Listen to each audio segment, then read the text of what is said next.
Now on 767 News. Child sexual abuse dominant among child abuse cases in Dominica, with boys becoming increasingly exposed. Several primary school students prepare for the global world with JA's newly launched program, and the Minister of Education says TVET training under serious consideration. In sports, phase 2 of DFA's Goal 2 project to be completed in a month's time.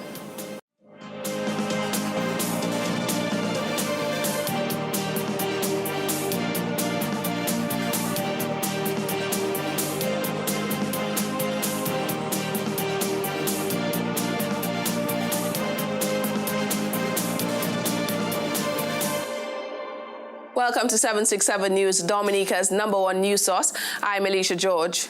We will bring you the latest news and developments when 767 News returns after this break.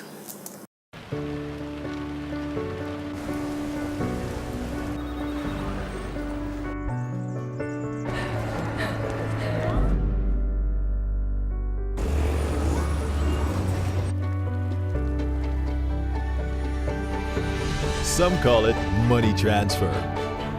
We call it helping him hit his first ever 6. MoneyGram, bringing you closer.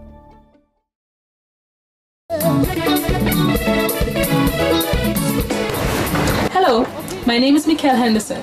I write and perform songs to earn a living. I depend on organizations like Echo to collect my royalties when my music is played in public, like on the radio, at jams, restaurants, hotels, bars, and even here on Digicel Play. Because Echo has relations with more than 200 copyright agencies around the world, I'm guaranteed to collect royalties when my music is played in places like France, Germany, Italy, the US, the United Kingdom, and almost anywhere in the world. Echo and the work it does is essential to make sure that writers and composers like myself can continue to make the music we all love and enjoy. Just remember, let the music pay.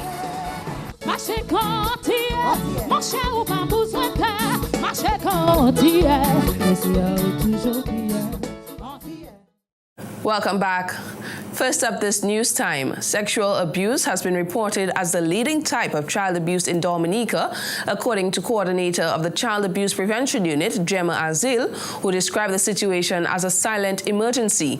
During a media child prevention workshop on Tuesday, Azil explained that among the 4 types of abuse affecting children, sexual abuse topped the chart with a reported 135 cases in 2014. Research has indicated that most times perpetrators operate within the family or are close friends of the victim's family. In the incest cases that we have reported, when especially with the fathers and daughters, they have sex with these children worse than if a stranger have sex with another child. If we get a report of a stranger and a child, it is more severe. The things that are done to the children, you would maybe see it in a pornographic movie to their daughters. The things that are done. It is very the way that they sexually abuse their daughters. It is very severe. The division received its highest amount of reported cases in April of 2014, 24 child abuse cases, 20 of which were of sexual nature. According to Azil, children and adolescents are the main victims of child abuse, with a total of 170 cases of abuse reported in 2014, 135 of which was sexual abuse, and most predominant in children ages 11 to 15.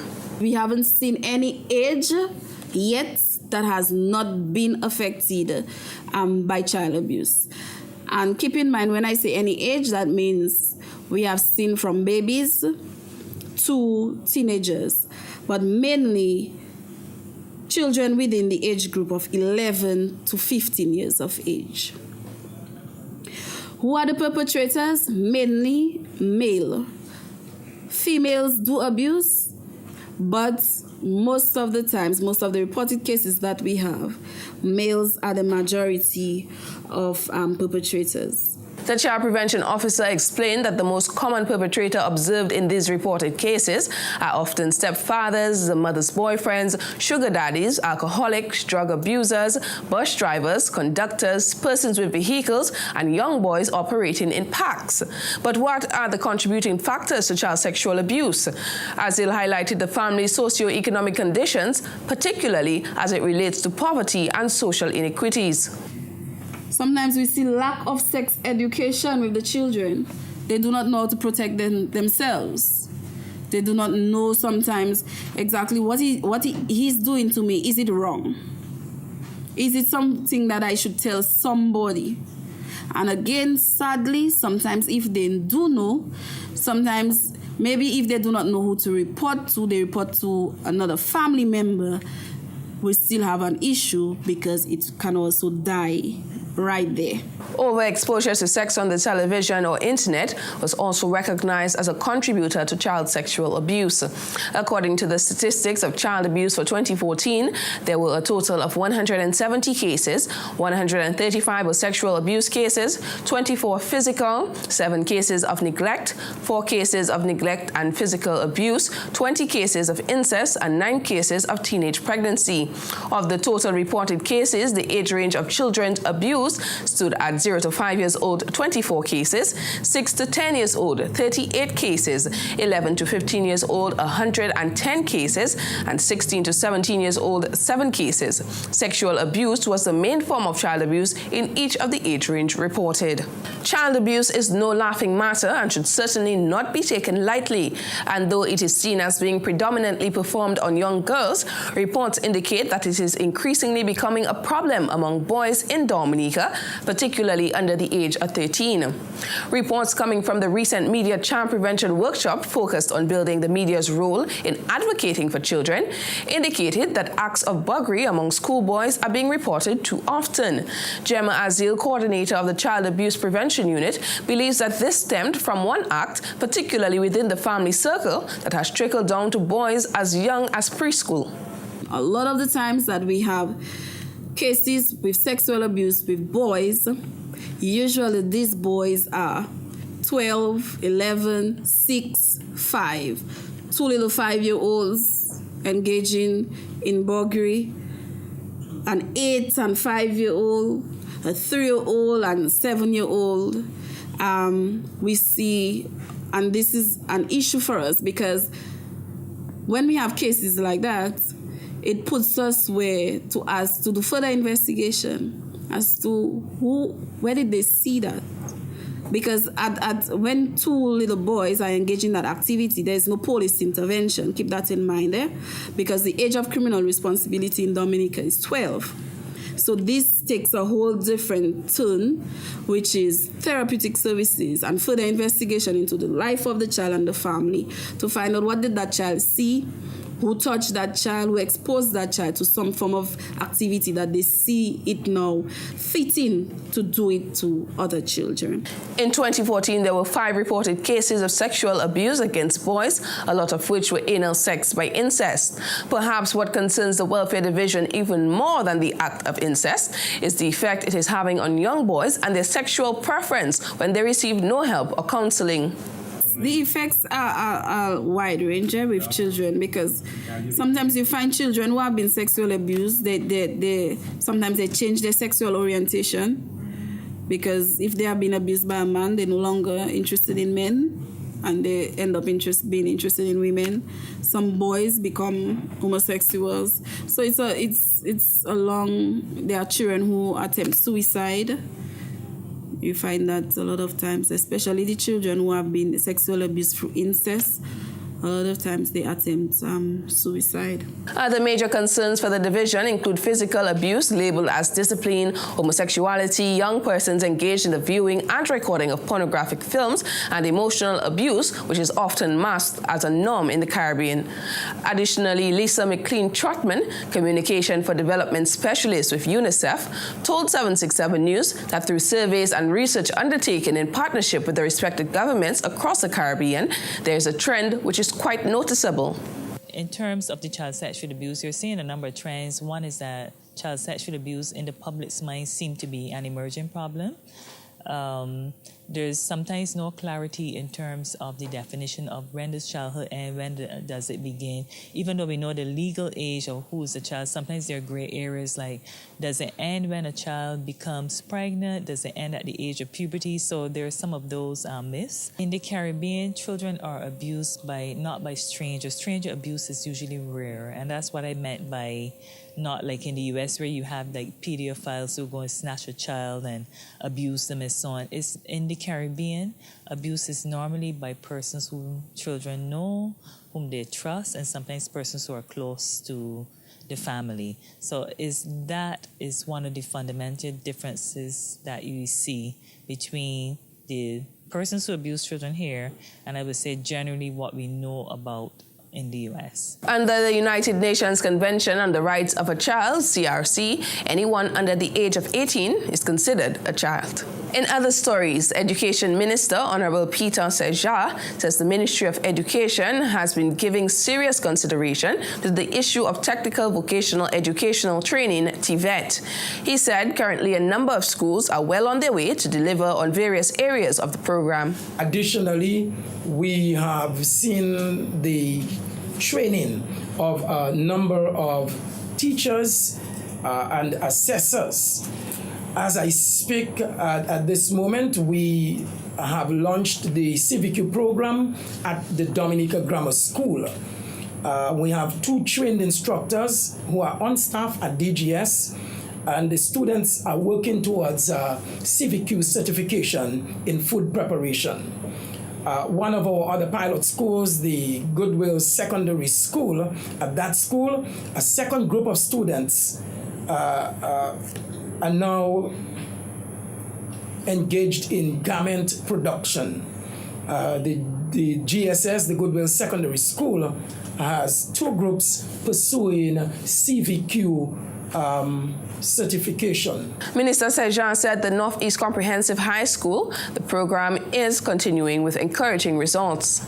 I must say that the Ministry of Education and Human Resource Development is ensuring that we put all of the systems in place to continue working and expanding on the program. Honorable Sejan stated that the TVET program is an ongoing process which will be introduced to schools island-wide once the necessary infrastructure has been established. I speak here specifically of the vast amount of pieces of equipment, tools and equipment that had to be put at the school. And of course, the schools had to be made TVET ready. By that I mean we had to modify rooms. In some cases, we had to build additional rooms to ensure that the program could be delivered in an efficient manner. And the program focused on helping primary school students identify their skills in order to become a vital part in the development of the global economy is the latest collaborative project undertaken by Junior Achievement, JA Dominica, and Cashwiz Dominica. During the opening ceremony on Wednesday, Lynthia Alphonse, manager of Cashwiz Dominica, said JA WizKid Our Nation program, the first project from JA for 2015, is aimed at teaching students how to make wise decisions and become more financially literate. The focus is actually to teach the importance of wise decisions and to get the kids influenced in positive decision making. Because when we think about it, this is what is going to affect their future. And becoming more financially literate is one of the main things that we need to teach our children today. The program is going to help the children identify jobs that they can start to earn and make money for themselves, not just depending on other businesses to just become employed by someone else. Key skills covered under the program will include active listening, analysis, applying information, brainstorming, computation, critical thinking, deductive reasoning, decision-making, and teamwork, and a lot more. Natasha Yeloy-Labad, Executive Director of JA Dominica, added that the program will provide students with useful information about the needs of businesses and globalization. Following the participation in the program, students will understand that businesses need people with skills that are demanded in the workplace, and they will learn about entrepreneurship and the different types of resources needed in business production. The impact also of global competition on business needs for employees and production materials will also be discussed. And one of the things that are increasingly being promoted is the awareness of STEM skills. And STEM referring to, as you can see on our poster, science, technology, engineering, and mathematics. And that's increasingly being promoted among our educators. The program, which comprises a grand meet on April 15th, will target schools including the Goodwill Primary, Massac Primary, Convent Preparatory and Newtown Primary, the St. Luke's Primary, the St. Martin Primary, and the Seventh-day Adventist. Eloy Labad explained that teachers will have 3 weeks to a month to prepare the students for the latter competition. We will have representatives from each of the participating schools join us at the UWI Open Campus, and we'll have a series of questions which the kids will need to answer successfully, and then we will crown one of our students the Whiz Kid 2015, and hopefully at some time in the future, as you heard from Ms. Alphonse, there might be an opportunity to take this global. Organizers anticipate a regional leg to the competition in the future. Chikungunya epidemic officially over but not eradicated, says Chief Medical Officer. More details on this and other stories when 767 News returns.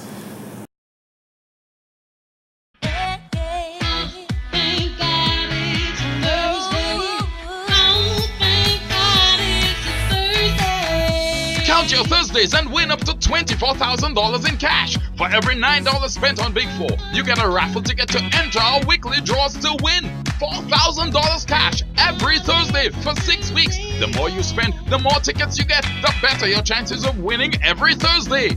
That's $24,000 in cash. So play Big 4, count your Thursdays and win up to $24,000 in cash. Only from the Dominica National Lottery.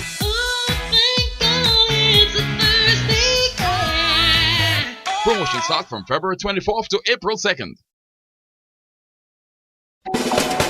It's March Madness at Courts. Get all for nothing and nothing to pay for 30 days. Plus, get mad deals all over the store. And it gets even better with one crazy deal every single day. So Courts is the place to be all month long for new deals every day in the biggest March Madness promotion.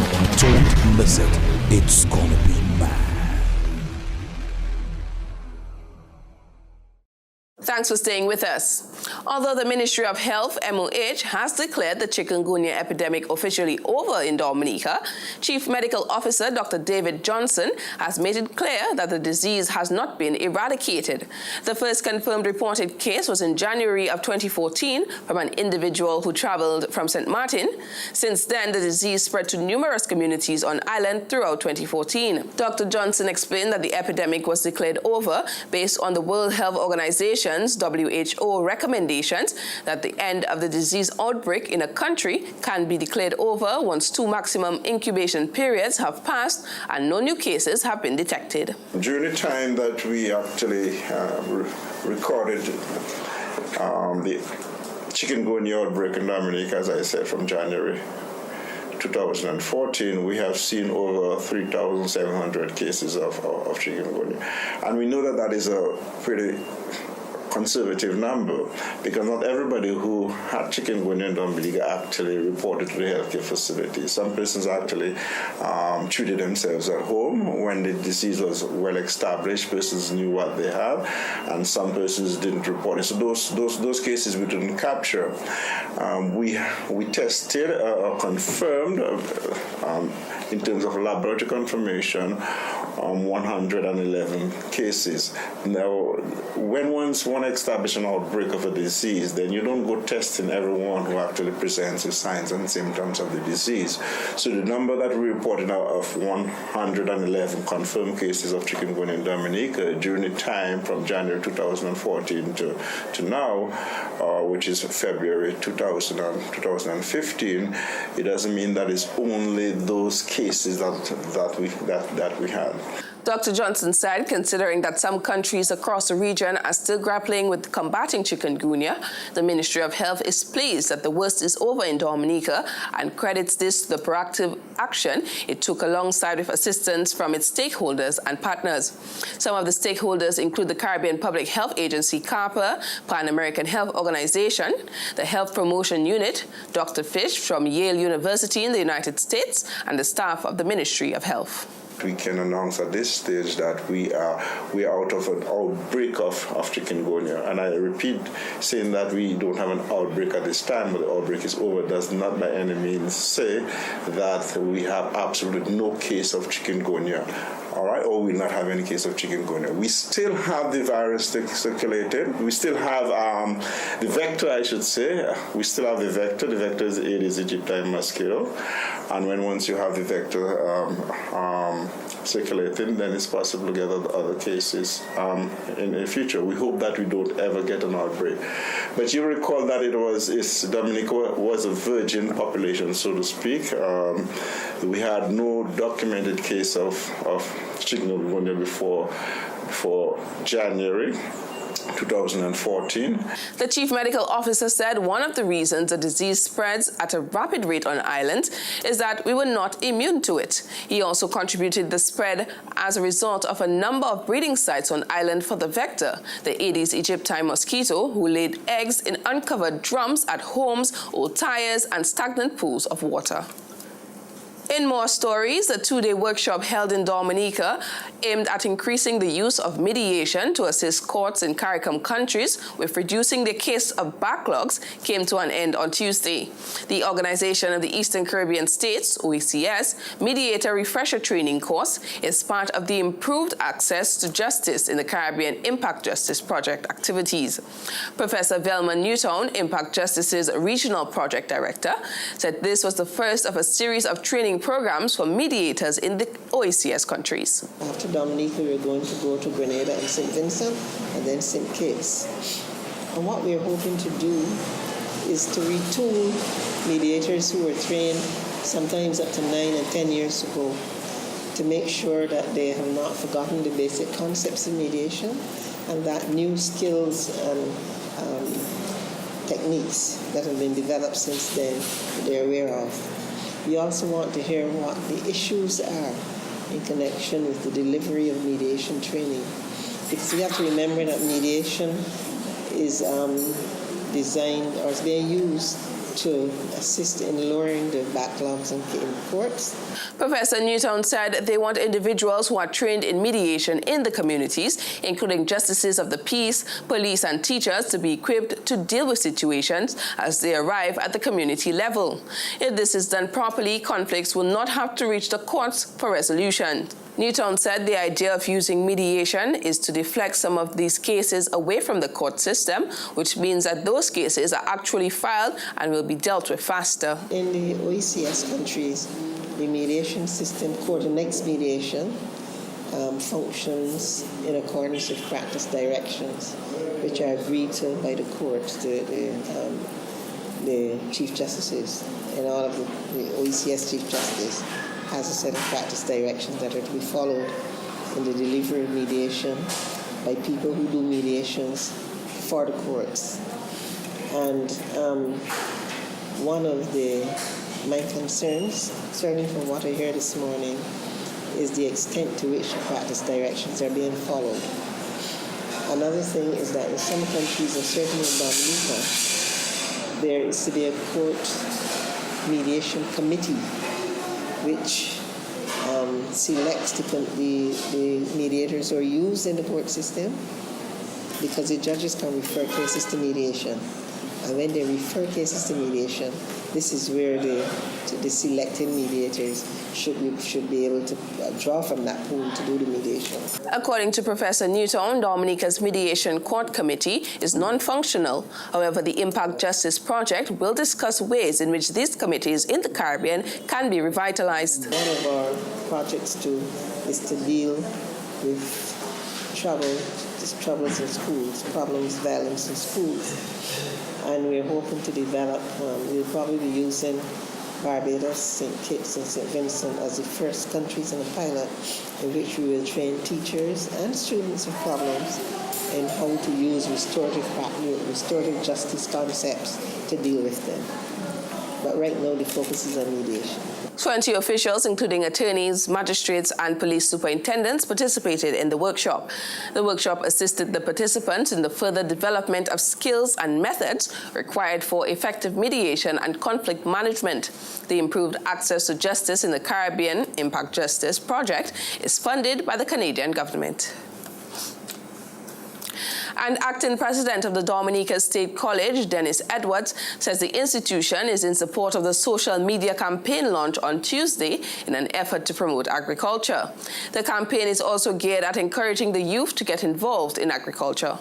The 2-year associate degree in agriculture, which we currently offer, exposes students to a range of subtopics of different fields in agriculture, including and not limited to crop production, agro-processing, plant science, agriculture extension, and farm management. Naturally, no agriculture program would be complete without a practical component.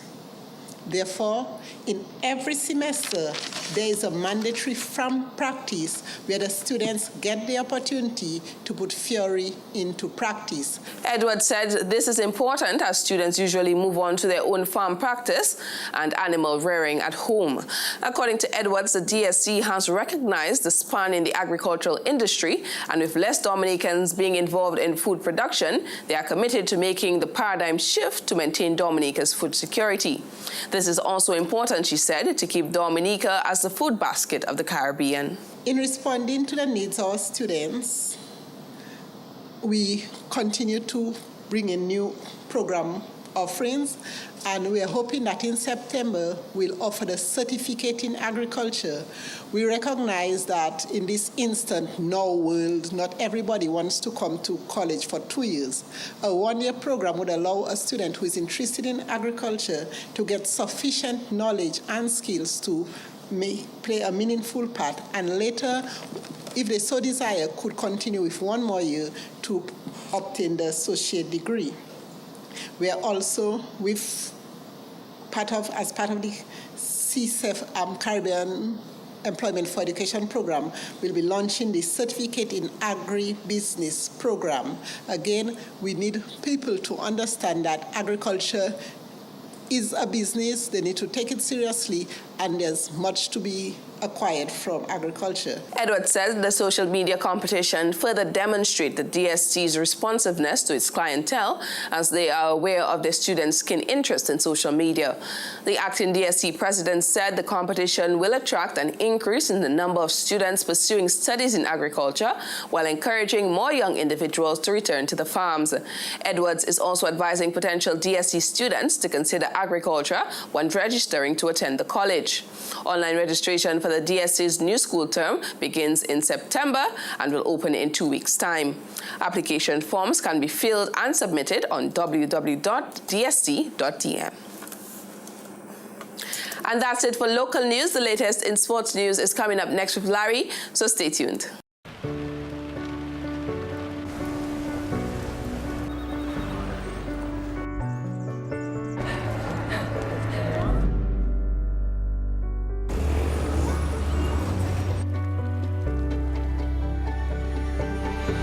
Some call it money transfer. We call it helping him hit his first ever 6. MoneyGram, bringing you closer. Shopping is a lot easier with Courts Ready Finance. Choose what you want from our wide range of quality products, and we take care of the rest. Courts Ready Finance's affordability means there's no deposit. There's no need for a lump sum of cash. It's flexible, which means you choose your payment term and you're guaranteed the lowest monthly payments anywhere. Best of all, it's easy. Easy to get and easy to pay. Shop at Courts today and get what you want, hassle-free. Courts Ready Finance. Easy, affordable, flexible. Good evening and welcome to 767 Sports. In tonight's coverage, we begin with football. President of the Dominica Football Association, Glenn Etienne, says the second phase of the Goal 2 project in Stock Farm will be completed in a month's time. So by the end of March, the stands, referees' quarters, 2 dressing rooms will be completed. And then we have done that already. We have submitted to FIFA the next phase, which is the lighting. So we're hoping in the next couple of weeks, we should get some good words from FIFA on approval of the lightings, which we will start in a few weeks coming. Etienne said phase 2 would have been completed by February 17th. However, issues with drainage and the weather forced the deadline's extension by 1 month. He said there is a lot to be completed at the site, with a major aspect being the grassing of the field. The Goal 2 project is expected to be completed in time for the commencement of the 2015-2016 football season, which begins in August of this year. In more football, 24 teams have advanced to the intermediate round of the 2015 National Bank of Dominica Primary Schools Boys Football Championship organized by the Sports Division. Approximately 700 boys took part in this championship that was segmented into 8 districts, which saw the completion of 127 matches. The intermediate round will take place on Thursday, March 5th and Friday, March 6th. On Thursday, March 5th, competition will be at 2 venues. The St. Luke's, Bellevue Chauffeur, Convent Preparatory, Bagatelle, Grand Fort, and the St. Mary's Primary Schools will converge at the Lindo Park in Goodwill, while the Siniku, St. John's, Woodford Hill, Salisbury, Thibault and Dodan, and the Roosevelt Douglas Primary School will meet at the Benjamin's Park in Portsmouth. On Friday, March 6th, at the Lindo Park, the Goodwill, Maho, Petit Savan, Massac, Newton, and Roseau Primary Schools will meet for their matches, while the Salibert, Jones Beaupier, Dublin, Montjon, Concord or Lighthouse, and the Calibishi Primary Schools will travel to the Cassibruce playing field. All events start at 10 a.m., and 8 teams will move on to the quarterfinals, which are expected to take place on March 13th. The semi-finals and finals are expected to take place on the 18th of March. In more sports, the race to the championship in the Carib Sand and Stone Point Michel Football League is now wide open, with 3 teams having a chance to capture the title. Point Michel Sports Council representative Gerald George has more details. Last Saturday, ANP Lodbo placed themselves at the top of the points table with 15 points after edging out defending champions ANP Nad Boca Juniors 5-4 in an exciting encounter at the Corey playing field. Randolph Peltier from the back of the net twice for Lodbo, with 1 each coming from Delbert Graham, Bert Casimir, and Zeno Joseph. Brian Nelson scored twice for Boca Juniors, with Sylvester Peltier and Kimon Joseph getting 1 each. Boca Juniors and Spartans are the other teams in with a chance at capturing the championship. Both teams are tied on 14 points, with Spartans enjoying a superior goal difference. All 3 teams have 1 more match left. The league will continue on Thursday with ANP Lodbo versus ANP Nad Spartans, while on Sunday it will be defending champions ANP Nad Boca Juniors against Jays Limited First Wolf Security Ghetto Youths in a match which will signal the end to the league. Both matches begin at 6 p.m. In cricket, all-rounder Darren Sammy says West Indies is not intimidated by the prospects of facing unbeaten India when the 2 teams clash in the ICC Cricket World Cup Group B fixture on Friday. West Indies remain in contention for a place in the quarterfinals, having won 2 matches and lost 2, with 2 more matches to be played in the preliminary round. Jason Holder's men are in 4th place in the pool behind India, who have won all their matches played, followed by South Africa and Ireland. Sammy said that the team will go out on the cricket field looking to win matches, adding that it would be good to get a win against India. India and the West Indies, 2 teams versed with each other's strengths and weaknesses, take on each other at the Western Australia Cricket Association WACA ground in Perth. The last time these 2 teams battled it out was in the World Cup 2011 match when India emerged victorious. And in more sports, All Saints won their 2nd match of the season with a 3-0 victory over Fonkola United at the Bathurst State playing field on Tuesday evening. Public Relations Officer of the Dominica Football Association, Gerald George, has more on that match. C.J. Godson, Ezekiel Ryan, and Mohamed Al-Fatazi scored for All Saints. In the earlier match between Police Sports Club and RIC Kensborough, the referee blew off that match, citing late arrival of the police team. Earlier this evening, Petro Caribe Point Michel was expected to face Gully Dream Team, followed by Signman All-Stars and Starring and Son St. Joseph at the Barfested playing field. And that's it for tonight's Sportscast. Tune in again tomorrow for more sports news. That was Larry with the latest in sports. Now for a recap of tonight's headlines. Child sexual abuse dominant among child abuse cases in Dominica, with voice becoming increasingly exposed. Several primary school students prepare for the global world with JA's newly launched program, and Minister of Education says TVET training under serious consideration. In sports, phase 2 of DFA's Goal 2 project to be completed in a month's time. That's all the time we have for tonight. Until tomorrow, drop us an email at media@767news.tm, friend us on Facebook, and be sure to like our 767 News page. From all of us on the 767 News production team, I'm Alicia George, wishing you a wonderful evening, and thanks for watching.